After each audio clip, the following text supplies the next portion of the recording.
The timeline and some of the likely suitors for his services.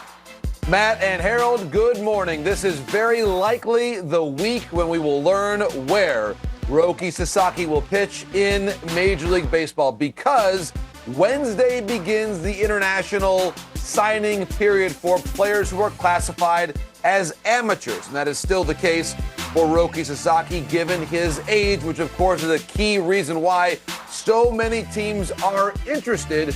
And that list includes the Toronto Blue Jays. According to Ken Rosenthal and Andy McCullough of The Athletic, this is very recent news that was reported by Ken Rosenthal and Andy McCullough that the Blue Jays have met with Roki Sasaki. So they now join this group of a little more than a half dozen teams with still active interest in the Japanese superstar pitcher, Roki Sasaki. Again, he is 23 years of age. We saw him dazzle the competition at the World Baseball Classic. Still some interesting developments there with respect to his overall projection.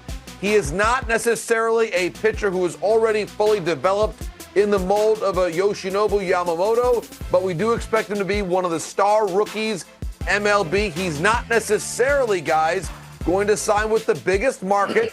He is drawn to teams that have a really good pitching development plan. The Blue Jays notably have done a very good job developing young pitchers, most recently Bowden Francis, who came on and really pitched well for them in 2024. So the Jays have joined the list of teams that include, and in many ways are headlined by, the likes of the Dodgers and the Padres. All right, let me lock in on the financials. Okay, great lead, D-Row, great lead.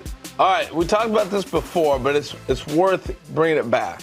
So explain his market. Is there a locked-in price that you can go to, or is he really like a free agent and they can continue to offer him whatever you want? Because when I started hearing Blue Jays and Sasaki, I'm thinking, hey, they offered Ohtani $700 million.